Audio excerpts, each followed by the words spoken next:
एक थी रानी। क्योंकि राजा की मौत एक हादसे में हो गई थी, रानी को ही राज्य संभालना पड़ रहा था। रानी का नाम था रानी रश्मिवती। रानी ईमानदार थी और प्रजा की सेवा में लगी रहती थी। एक दिन उसके दरबार में 3 नौजवान आए, रमेश, सुरेश और दिनेश। कहो, क्या सहायता कर सकती हूँ मैं तुम्हारी?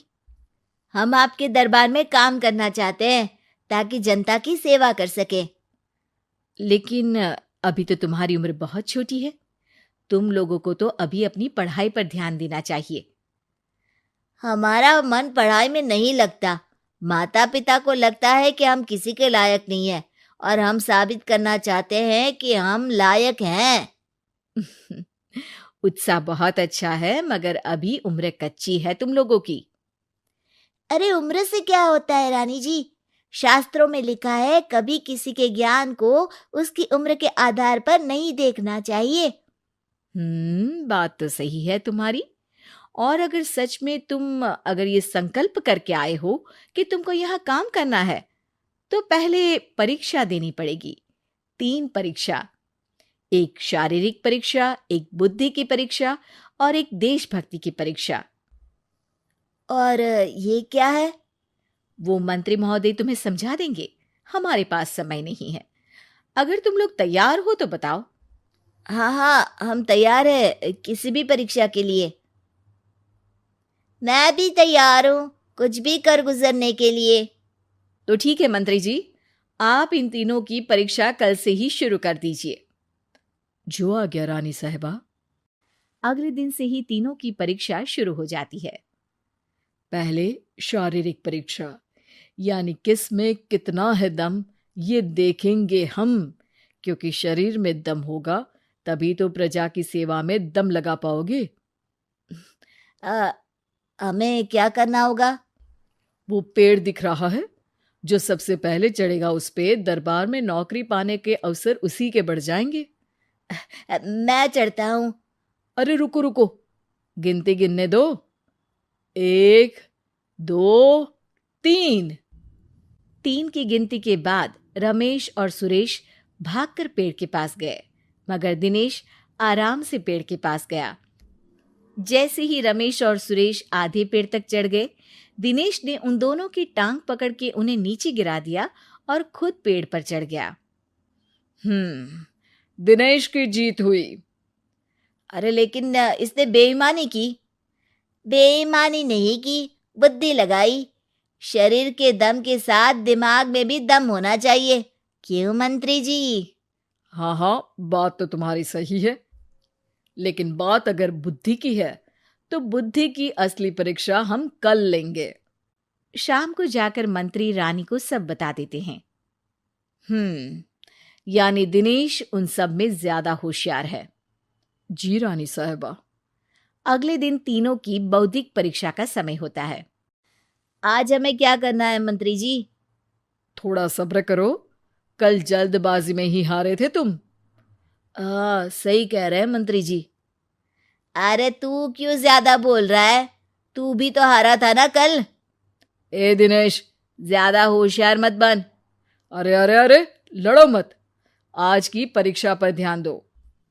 आज की बौद्धिक परीक्षा में ये कुछ बोरे हैं, कुछ में नमक है और कुछ में रुई। जिसको जो ले जाना है उठा लो। देखते हैं कि कौन जल्दी से कोई भी एक बोरा नदी के उस पार लेकर जाता है। समय शुरू होता है अब। तीनों बोरों की तरफ बढ़ते हैं। सुरेश, नमक की बोरी भारी है, ले जाने में मुश्किल होगी। हाँ हाँ, सही कह रहा है, रुई हल्की है, हम दोनों रुई लेकर चलते हैं। अरे भाई, मैं तो नमक लेकर जाऊंगा। रमेश और सुरेश ये सोचकर हंसते हैं कि आज तो दिनेश हार ही जाएगा। दौड़ शुरू होती है। 1, 2, 3। तीनों नदी की तरफ भागते हैं। रुई में वजन कम होने के कारण रमेश और सुरेश आगे निकल जाते हैं और दिनेश थोड़ा पीछे। पर जैसे ही वो सब नदी में जाते हैं, दिनेश की बोरी का नमक गलने लगता है और वजन कम हो जाता है, जबकि रमेश और सुरेश की रुई में पानी भर जाता है और बोरी का वजन बढ़ जाता है। अरे ये इतनी भारी क्यों हो गई रमेश? अरे मुझे क्या पता, शायद जादुई बोरी है। अरे लगता है कि हम बेवकूफ बन गए। बने नहीं हो, तुम हो ही बेवकूफ। इतना तो पता होना चाहिए कि पानी में नमक गल जाएगा। दिनेश का पूरा नमक गल जाता है और बोरी खाली हो जाती है। वो जल्दी से रेस पूरी कर लेता है। इस परीक्षा के विजेता भी दिनेश ही हैं। उसने दिमाग लगाकर दिखा दिया कि वो बौद्धिक परीक्षा में भी रमेश और सुरेश से आगे है। अब कल तुम्हारी देशभक्ति की परीक्षा होगी, जो स्वयं रानी मां लेंगी। रात को फिर मंत्री रानी के पास जाकर बता देते हैं कि आज की परीक्षा में कैसे दिनेश ने अक्लमंदी दिखाई और बौद्धिक परीक्षा में भी उसी की जीत हुई। अरे वाह, दिनेश तो हमारे बहुत काम आ सकता है। हम उत्साहित हैं कल की परीक्षा के लिए। वो तो ठीक है रानी साहिबा, लेकिन हमने सुना है कि पड़ोसी राज्य का राजा आकाशदीप हमारे राज्य की सीमा में घुसपैठ कर रहा है। ये तो चिंता की बात है। हमें जल्द ही कुछ करना चाहिए। अगले दिन रमेश, सुरेश और दिनेश अपनी आखिरी देशभक्ति की परीक्षा के लिए दरबार में आते हैं। प्रणाम रानी साहिबा। नमस्कार रानी जी। प्रणाम रानी माँ। हमने तुम्हारी परीक्षा पर गौर किया। दिनेश आगे हैं। हम तुम तीनों में से किसी दो को ही दरबार में काम दे सकते हैं। किसी एक को आज जाना होगा। तो देशभक्ति की परीक्षा के लिए तैयार हो? पूरी तरह से।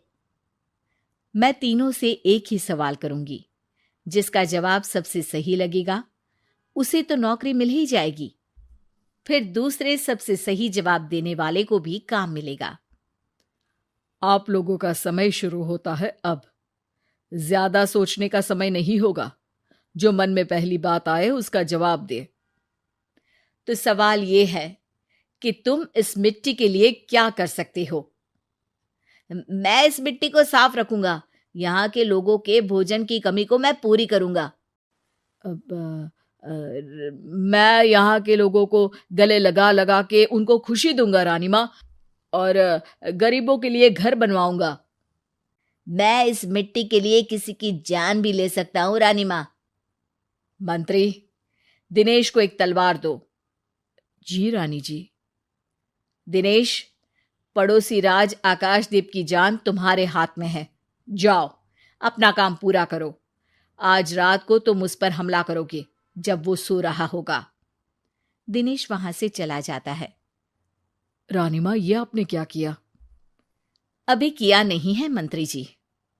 आप आकाशदीप को संदेशा भिजवाओ कि पड़ोसी देश का एक कातिल रात को उन पे हमला करेगा और दिनेश को पकड़वा दो। अरे, ये आप क्या कह रही हैं और क्यों कर रही हैं आप ऐसा?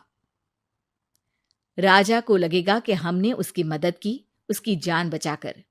वो हमारे राज्य का पीछा छोड़ देगा और हमारा एहसानमंद हो जाएगा। और दिनेश का क्या होगा? इस राज्य को दिनेश जैसे शातिर और लड़ाकू लोगों से ज्यादा जरूरत है, ऐसे लोगों की जो लोगों को खाना खिलाने की और खुश करने की बात करे। और ये गुण सुरेश और रमेश में है। इन्हें नौकरी दे दो। दिनेश बहुत चतुराई से नौकरी हड़पना चाहता था, जिसके लिए उसने रमेश और सुरेश जैसे दोस्तों का भी नुकसान किया। पर रानी ज्यादा चतुर निकली। उसने एक तीर से दो निशाने लगाए। दिनेश जैसे खूंखार युवक को राज्य से बाहर करवा दिया और पड़ोसी राजा आकाशदीप को अपना एहसानमंद कर लिया। पूरा दरबार रानी की जय जयकार कर रहा था।